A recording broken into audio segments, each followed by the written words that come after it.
Mientras tanto, avanzamos acá con la programación y ya damos la bienvenida a Bianca Gavilanes, de allá parte de Fundación Dignidad, una organización que ha venido trabajando ya hace algún tiempo con personas privadas de la libertad y evidentemente en medio de esta crisis carcelaria, las masacres que lamentablemente ya se han vuelto casi que una tónica cotidiana en la sociedad ecuatoriana. Bueno, quisiéramos conocer también las opiniones desde Fundación Dignidad. Bianca, muchísimas gracias por esta entrevista.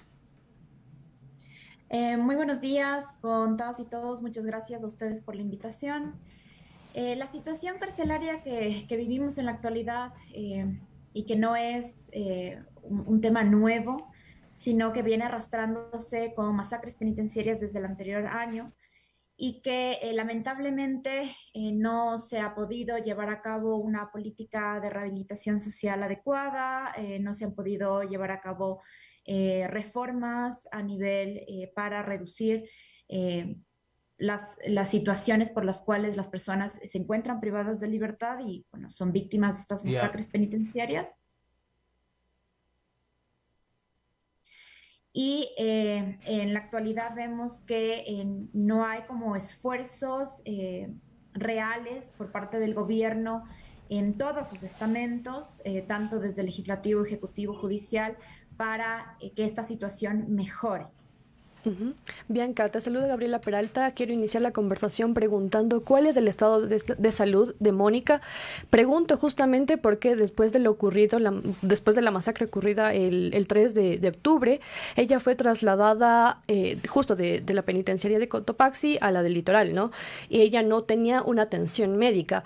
Hasta, según lo que ustedes en la Fundación Dignidad reportó, no tenía atención médica hasta el 11 de octubre. Entonces, sí, justamente quiero preguntar eso porque sabía justamente también por sus denuncias vía Twitter que no tenía atención y tenía un estado crítico.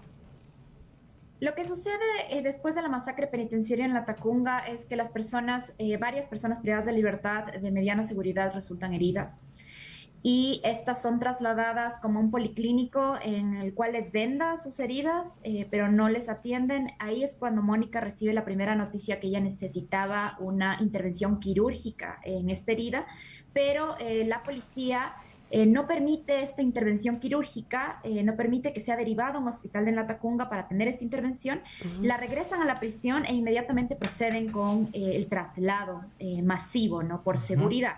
Un traslado que no fue justificado por el SNAI a nivel técnico en relación al peligro que ella corría dentro de la prisión y al posible qué resultado a nivel de peligrosidad corría su vida al ser trasladada a otra prisión, en este caso a la Regional 8. Entonces no existió nunca un informe técnico adecuado y es un traslado además que, en palabras de Mónica, fue forzado, ¿no? Ya le forzaron el traslado por seguridad, no fue consultado y tampoco fue avisado a sus familiares. Entonces aquí tenemos varias cuestiones que empiezan ya a violar los derechos de Mónica y en relación al tema de salud, pese a que el habeas corpus lo presentamos el día viernes de la anterior semana y a las alertas antes de la presentación del habeas corpus que realizamos, incluso llamamos al ECU 911 para la atención inmediata de Mónica, estas no se dieron pese a las alertas al Ministerio de Salud, desde la Defensoría del Pueblo, a la Secretaría de Derechos Humanos, la atención no se da y después del habeas corpus, una vez que ordena el juez el viernes de la semana pasada su atención inmediata, esta atención otra vez nuevamente no se da. Los funcionarios salen de feriado y después del feriado empiezan recién a gestionar su traslado a la clínica, ya fue recién atendida el día martes de esta semana.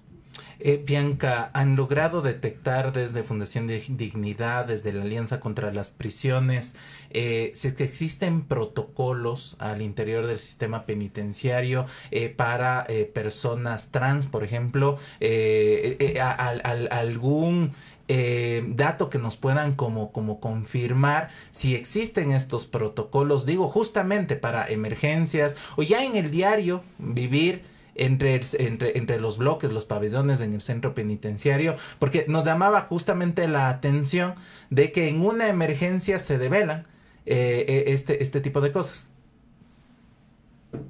Sí, a ver, existe un solo protocolo, es un protocolo también bastante antiguo en realidad, que habla sobre la población LGBTIQ más en general. Este protocolo determina que las personas deben ser ingresadas a pabellones en donde corresponda su sexo en su cédula, ¿sí? Ni siquiera el tema de género. No es una cuestión tampoco que puedan escoger las personas privadas de libertad, sino que son ingresadas de acuerdo a su sexo, de lo que señala su cédula, y se les ingresa a estos pabellones independientemente de que esta persona realmente pueda identificarse como miembro de la población y se sienta mejor en otros pabellones, digamos, ¿sí? Y una cuestión también crítica es que, de hecho, este protocolo señala que deben existir pabellones prioritarios para las personas de la comunidad de diversidad sexual, para personas adultas mayores, para mujeres, por ejemplo, embarazadas o personas con enfermedades críticas, catastróficas, graves. Pese a esto, Mónica estuvo siempre en un pabellón de mediana seguridad, nunca en un pabellón prioritario. Y pese a esta situación, lo grave también de la situación de Mónica es que ella no estaba con una sentencia ejecutoriada. Su estatus de inocencia sigue en columna en esta situación, ¿sí? Sigue estando prevaleciendo en el Estado ecuatoriano. Entonces, lo grave también es que ella se encontraba en un pabellón de mediana seguridad, con personas con sentencia ejecutoriada, ella sin sentencia ejecutoriada, y nunca, ni siquiera respetando este protocolo antiguo que les comento, no se encontraba en un pabellón prioritario. Al momento que se realiza el traslado, ella pasa transitorio, pero por estos traslados antitécnicos que de hecho han puesto en peligro la vida de muchas personas privadas de libertad, no solo la de Mónica. Ya esto hemos visto en otras masacres penitenciarias anteriores, que por estos traslados por seguridad elaborados por el SNAI empezaron los problemas y se dio la masacre penitenciaria en Santo Domingo, y lo mismo está ocurriendo porque los eventos de violencia no han cesado. Recién hubieron eventos de violencia en Esmeraldas y tenemos reportes de los posibles eventos de violencia posteriores dados por estos traslados antitécnicos elaborados por el SNAI. Pues la vida de Mónica corría muchísimo peligro de ser trasladada de este pabellón transitorio a pabellones ya no transitorios, ya sean prioritarios como mínima, mediana o máxima seguridad. Entonces la situación es bastante crítica en todo su espectro. Ahora, yo quisiera seguir profundizando este tema porque no es la primera vez que una persona justamente trans muere o es asesinada, más bien dicho, en una situación como las masacres en las cárceles. La vez pasada, en noviembre, ya tuvimos un tema. Ahora Mónica resulta gravemente herida. ¿Qué está pasando con las mujeres trans, con la comunidad LGBTIQ+ dentro de las cárceles ecuatorianas? La comunidad en general está invisibilizada, no constan ni siquiera en cifras oficiales. Bueno, el SNAI en general no es que maneje cifras certeras sobre la población penitenciaria, por eso esta gran propuesta, que me parece un poco vergonzosa en realidad, del censo penitenciario, para recién en este momento tener cifras reales sobre la población que el SNAI debe proteger y debe respaldar y cuidar por sus deberes a nivel internacional y nacional. Lastimosamente, la población está muy invisibilizada. La población se encuentra también en pabellones que no responden a su género ni a sus niveles de protección adecuados. No existen protocolos claros en relación a beneficios penitenciarios, cambios de régimen que tenga que la población acceder de forma prioritaria, por ejemplo. Igual mujeres embarazadas, esto no sucede. Son tratados como igual de todas las personas privadas de libertad en general. También sufren bastante violencia, son víctimas de violencia. Hay que entender que la situación penitenciaria se agrava por el abandono también de las familias, y pues entendemos que a nivel social la población es mucho más vulnerable en relación al apoyo familiar que puedan tener. Esto sucede también con mujeres privadas de libertad, con mujeres embarazadas también que se encuentran privadas de libertad, y con mujeres que se encuentran con sus hijos privadas de libertad. Por lo que sufren muchísimas más violencias dentro de prisión, aparte de las que sufre toda la población, ¿no? Falta de comida, de agua, hacinamiento penitenciario, violencia intracarcelaria, la cuestión también de no tener recursos para el economato, para acceder, por ejemplo, a buena defensa penitenciaria penal, ya que la Defensoría Pública Primero son solo 80 defensores públicos a nivel nacional para atender una población de más de 30.000 personas, y estos defensores públicos, a más de que no se abastecen, no realizan un trabajo oportuno para las personas privadas de libertad. De hecho, no estuvieron ni siquiera presentes. Nosotros estuvimos en los días de las masacres penitenciarias en las cárceles. La Defensoría Pública no estaba presente, brindando apoyo y contención jurídico a las familias de las personas privadas de libertad, y esto sucede como una tónica generalizada en el sistema penitenciario. Pues sufren todas estas cuestiones, más el abandono específico que sufren las personas de la comunidad LGBTIQ+, y mujeres privadas de libertad, y lo mismo sucede con personas de la tercera edad. Ahora bien, Bianca, bueno, ya hemos hablado un poquito sobre eso. Ahora sí trasladamos un poco la conversación al habeas corpus que presentó Fundación Dignidad a favor de Mónica, ¿no? Y justamente sabemos también que como tal ya ganaron esta acción de habeas corpus a favor de Mónica, pero el SNAI justamente apeló. Cuéntanos un poco más sobre esto. El día de ayer, mientras de forma paralela estábamos también en la Comisión de Seguridad, se ganó el habeas corpus a favor de Mónica. El juez señaló su liberación inmediata con sentencia, y se emitió una boleta de excarcelación electrónica. Posteriormente recibimos como algunas llamadas del Centro de Privación de Libertad en el que no se le quería hacer efectiva la boleta de excarcelación electrónica por trámites internos administrativos del centro. Cabe señalar que durante todo este proceso fue el día recién lunes que se enteró la directora del centro que había un habeas corpus, que se había señalado también que era importante el traslado de Mónica a un hospital de forma emergente. Recién el día lunes ella se enteró que estaba existiendo todo esto, pese a que el juez había señalado y obligado a los abogados del SNAI tramitar el traslado al hospital y ahora tramitar la efectividad de la boleta de excarcelación con todos los trámites administrativos. Esto sucede a nivel generalizado con las boletas de excarcelación en el sistema penitenciario. No son tramitadas de forma oportuna por parte del SNAI, por los administrativos de los centros de privación de libertad. Las personas muchas veces, incluso cumplida su pena, su condena completa, muchas veces se han quedado meses privadas de libertad sin porque no se gestiona su boleta de excarcelación, porque no se la gestiona desde el centro, o porque simplemente se traspapeló administrativamente. Tuvimos el caso en el 2020 de una mujer privada de libertad que estuvo 20 días de privada de libertad ilegal, arbitraria y legítimamente, porque ya había cumplido su condena completa. Lo mismo está sucediendo ahorita con Mónica. Estamos en este momento ya gestionando para que sus familiares vayan a retirar su boleta física, porque no quieren gestionar la boleta electrónica, por ejemplo.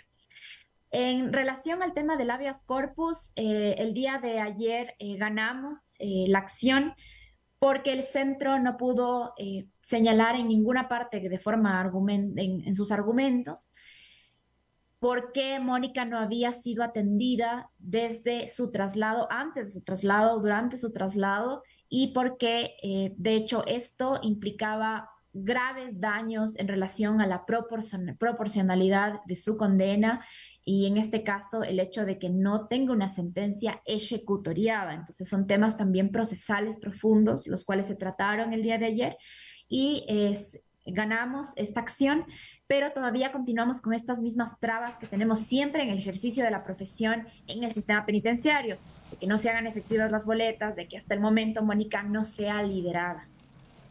Y justo estamos recibiendo varios mensajes. Esta conversación se da a partir de las personas vamos, o sea, parecería como bastante lógico lo que estoy diciendo, pero hay que recordar a nuestros amigos y amigas en la audiencia: las personas privadas de la libertad pierden su derecho justamente de libertad, de libre movilidad.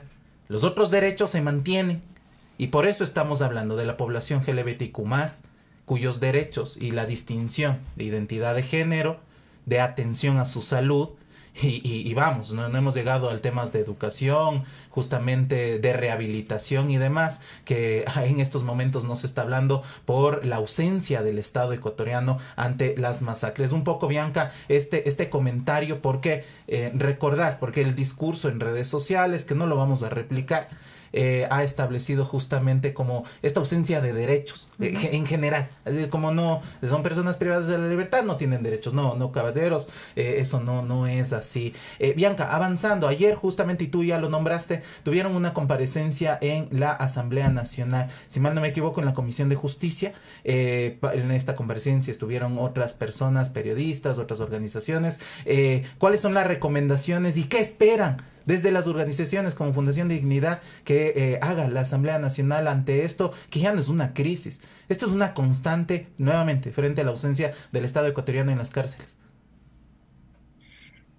La situación es bastante crítica. Creemos que la Asamblea Nacional en la Comisión de Seguridad, que fue el día de ayer, la Comisión de Seguridad plantea los problemas penitenciarios desde esta visión securitista, también punitivista. Hemos visto cómo han avanzado las reformas hacia tener una estructura normativa bastante punitivista, muy corta en relación al reconocimiento de derechos de las personas privadas de libertad en su privación de libertad. Como tú señalabas, la privación de libertad ya es, de hecho, la condena. O sea, estar privado de libertad es la pena como tal.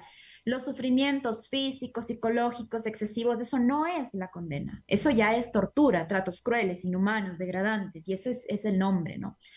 También es interesante cómo para hacer como un paréntesis, cómo la población, y entiendo cómo la población se siente en la actualidad frente a la situación de las personas privadas de libertad. Y claro, vivimos en un momento de violencia cruenta, extrema, no solo dentro de las cárceles, sino fuera también en la sociedad. Y entiendo que el sistema de justicia no repara a las víctimas en ningún sentido, las abandona, las revictimiza, y por eso tenemos este sentimiento en la población en relación a las personas privadas de libertad.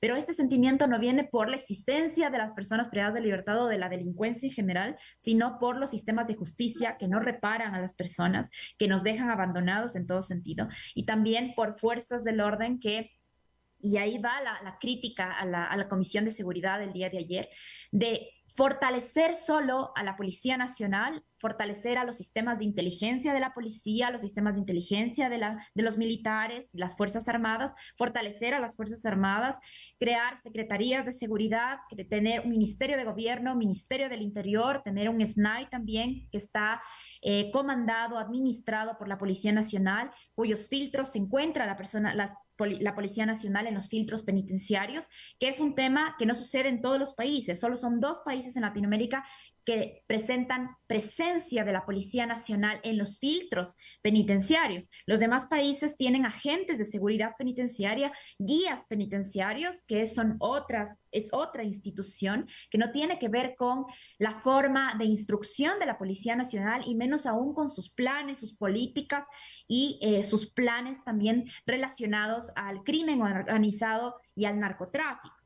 Una de las recomendaciones y sugerencias que nosotros teníamos ayer, y también exigencias por todo lo que ya está sucediendo, es la salida de la Policía Nacional de la administración de los centros penitenciarios y de los filtros de seguridad.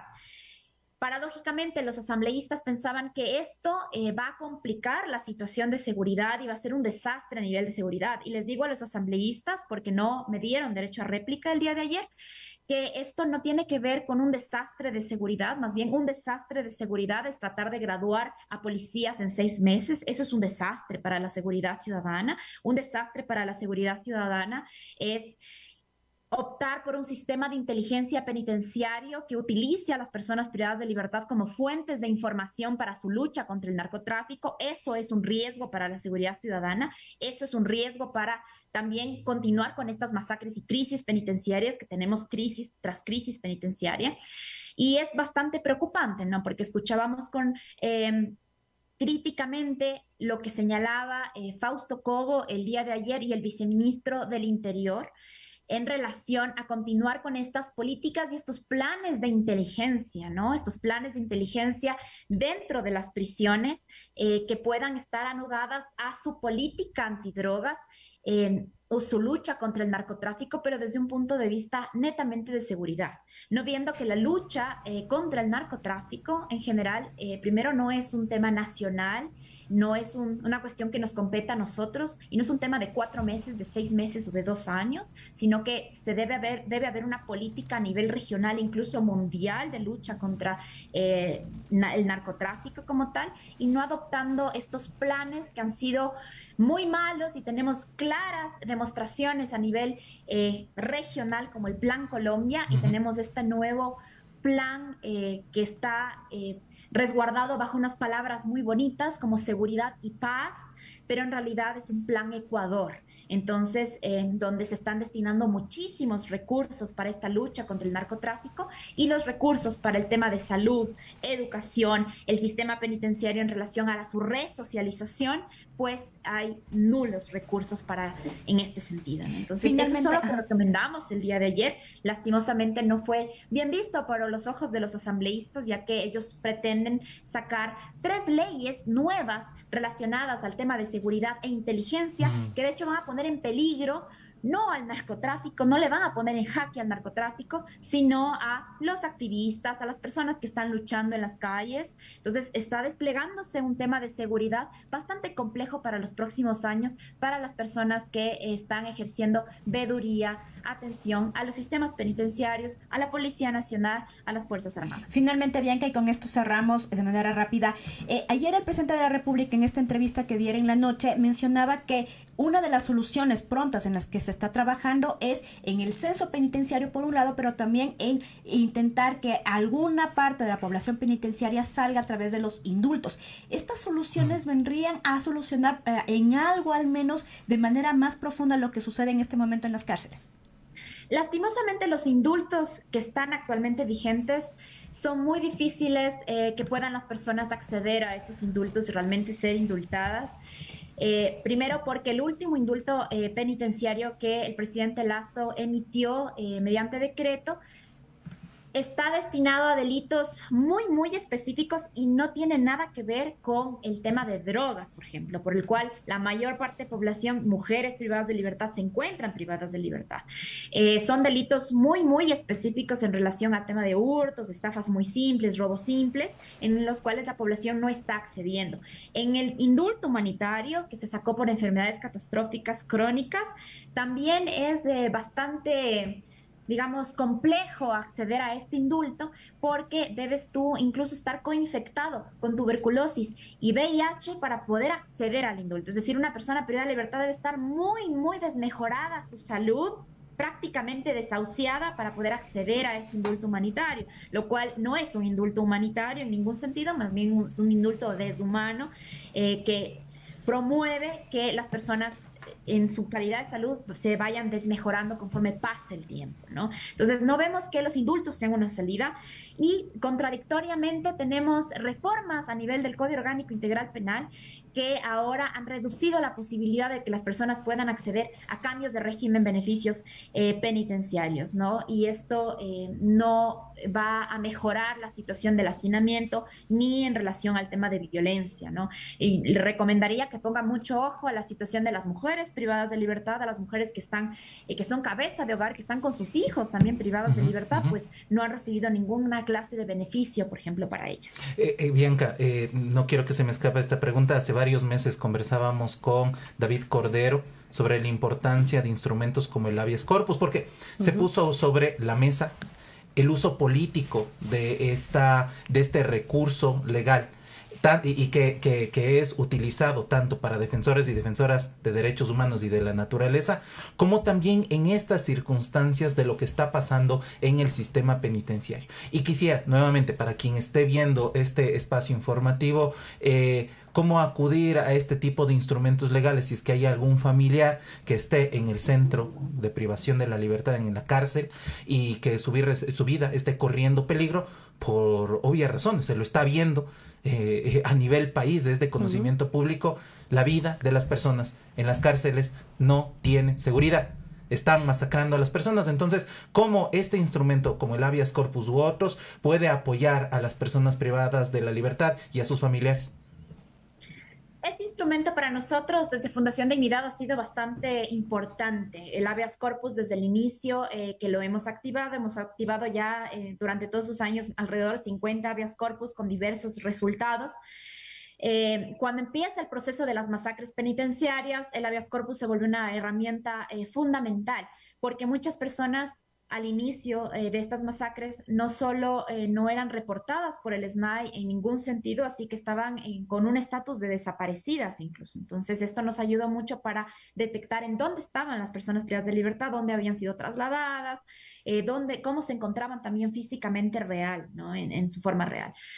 En muchos casos el SNAI ni siquiera presentó a las personas privadas de libertad a las audiencias, lo cual automáticamente hace que el habeas corpus se conceda al no presentar a la persona, ¿no? En estos casos. En los casos más recientes hemos ganado bastantes accesos a habeas corpus por materia de salud, porque la tónica general del sistema penitenciario es que la salud de las personas privadas de libertad no importa en lo más mínimo. La persona realmente debe estar muriéndose para que pueda ser atendida en el policlínico y peor, no hay agendamientos para los hospitales.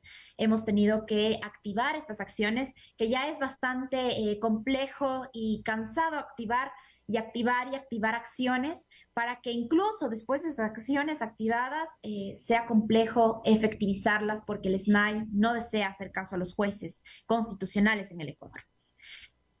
¿Cómo pueden las personas defenderse? Y esto no es solo para las personas privadas de libertad. Hay que entender como ciudadanos que cada vez la cárcel puede estar mucho más cerca porque estas fuerzas de seguridad se van fortaleciendo con el tiempo, ¿no? La tipificación también de conductas penales se va ampliando y casi todo ahora es una infracción, es un delito y pues la cárcel está mucho más cerca de lo que nosotras pensamos. En ese sentido, el habeas corpus se vuelve muy fundamental para proteger, reparar los derechos de las personas privadas de libertad. Y existen ya bastante jurisprudencia y ahora se está fortaleciendo también la jurisprudencia a nivel de la Corte Constitucional, que nos parece vital para continuar con las acciones desde la defensa. Como Fundación Dignidad, trabajamos estos casos. Patrocinamos casos de habeas corpus, es lo que más patrocinamos nosotros, así que pueden contactarse directamente a las páginas de Fundación Dignidad, las personas privadas de libertad, sus familiares que deseen una atención a nivel de estas acciones como tal y a nivel de litigio estratégico también que podemos apoyarles en ese sentido. Otra opción también es la Defensoría del Pueblo, que puede también iniciar procesos constitucionales y otra forma también es la Defensoría Pública, por ende. Entonces, las personas privadas de libertad tienen defensores públicos, se supone, esto está en la ley, en teoría, el acceso a defensores públicos 24 horas, y ellos pueden también proteger sus derechos, ¿sí? En el caso de que los defensores públicos no lo quieran hacer, igual podrían reportarnos para nosotros levantar los informes y hablar con la Defensoría Pública directamente. Pero existen como todas estas estrategias. Existen incluso los consultorios jurídicos gratuitos de universidades que pueden tomar casos relacionados a constitucional, en este caso la acción de habeas corpus. De acuerdo, justo con esas recomendaciones, que el sistema de justicia genere justicia finalmente, y esta exigencia, tener información es fundamental, amigos, amigas. Querida Bianca, te agradecemos por tu participación aquí en Entrevistas Wambra.